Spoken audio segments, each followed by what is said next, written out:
Gypsy Man, and today I want to talk about the importance of knowing how to diagnose what's going on with your guns. And I'm using a Glock for an example, like you didn't already know I was going to do that. So, this is a Glock 47, and in one of my earlier videos, we made a modification to this gun. We made a few modifications to this gun. We pretty much changed the controls on the gun, and we changed the trigger to the performance trigger, Gen 1. Changed the shoe, extended controls, and sights. We haven't put a dot on it, but what we did was, and we're going to show you as an example here, is we changed the recoil spring in the Glock 47, which is the 19 spring. It's the same size, and that's how they make this this frame modular, by changing some of the features on the slide and putting a smaller spring on there, 19 spring naturally. So what we did was we lightened the recoil spring, and I want to let people know to maybe reconsider putting a 15-pound recoil spring inside of a 47, Glock 47. The original spring is an 18-pound spring. So the 15 has proven itself to be unreliable, and the operator was talking about the malfunctions that he had with the gun, which basically was that the shells weren't ejecting the way they needed to eject. I pretty much knew what it was from there, and this goes back to don't just make modifications onto a gun. And this is a range gun. You got to test fire the gun. I know we can function check the guns, as I put the original spring back in real quick. So the shooter was shooting this gun, shot about 300 rounds, and had 7 misfires. 7 misfires is a lot out of 300 rounds for a Glock.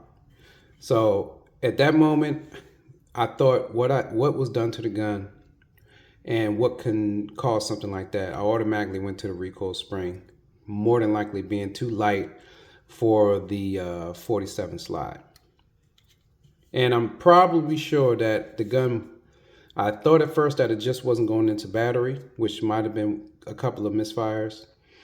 But as you see, when I function check it with the original spring, it easily locks up.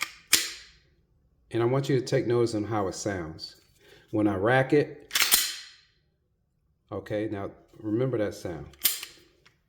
So I'm gonna put the lighter spring in there, and you can tell right away, just from the sound of the gun racking, that it sounds different. It sounds slower when it goes back. It sounds a little softer, and it was a higher pitch with the heavier spring in there. So okay, I saw that change, then I did a function check. Everything functions. It'll put the gun, if you take it slightly out of battery, it'll take it into battery. If you slightly take it out, that's how you check to see if the spring is going to work. But maybe it's not the only way to check it, because you still have to fire the gun with whatever ammunition you're going to be using. He was using 115 PMC, and he had 7 misfires with 300 rounds. So I told him right away, go get your Gen 5 19 slide and put it on the gun. So he did that. And guess what? No more misfires.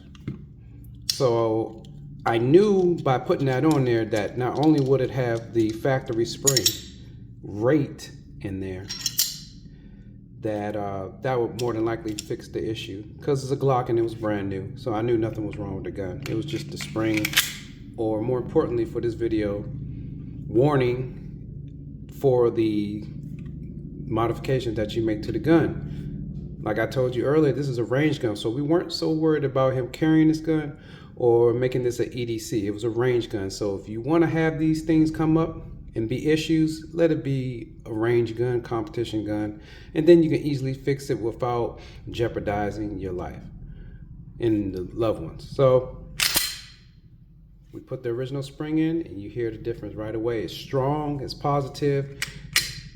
Even taking it out of the battery and putting it back in real quick, you can see that it sounds different and it's a lot stronger. So the reliability, this is one of the reasons why I am not a heavy modifier when it comes to my EDC guns, because you don't want to go changing recoil springs on an EDC gun. Do not change your recoil spring on your EDC gun.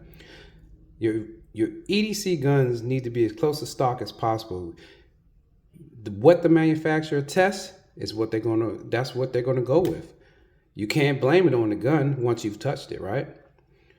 Now, you see me modify guns all the time, but that's for competition. I don't modify my EDC guns. You saw me at one point take a Glock Performance trigger out of my EDC guns because I want what the manufacturer has certified to work all the time, you know?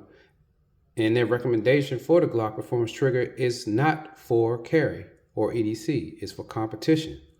So if anything's gonna fail or happen in a safe environment, gun pointed down range, not at a person or a thing or animal, whatever you're gonna use your guns for. So this being a range gun, no harm, no foul. We knew what the problem was, we took it out, we go test fire it. It's gonna fire flawlessly. I already can predict that.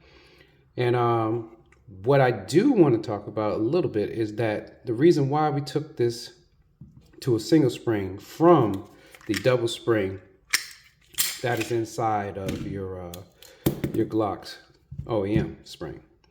And I felt in my competition guns that the single spring with a lighter weight, which works perfectly in the gun at a 15 rate, but it's a Glock 34. Totally different system, right? This is a 19 spring, and it is a heavier sprung spring. So I think that there's a difference in the characteristics of how they feel with a single spring compared to the double capture spring. So that's why I use a double spring a single spring in my competition gun. And this one's stainless steel and is heavier, and this is on plastic rods. So that's why I do that. So we gave it a shot in this gun. And what I'm going to do is, this is an 18. I'm going to get an 18 spring for this.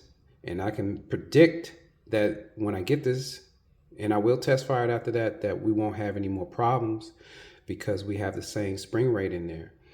And also that the characteristic of the single spring compared to the double capture spring will feel slightly different, but you got to be very sensitive on how you can feel the differences in guns. Everybody may not feel it. I can feel it, and hopefully the user will feel it. So I just wanted to make that quick video, just a precaution and a little bit of reasoning behind why we do things and why you shouldn't do things and what you shouldn't do it to and what you can get away with doing it to in a safe manner. So real quick video, Gypsy Man, I'm out.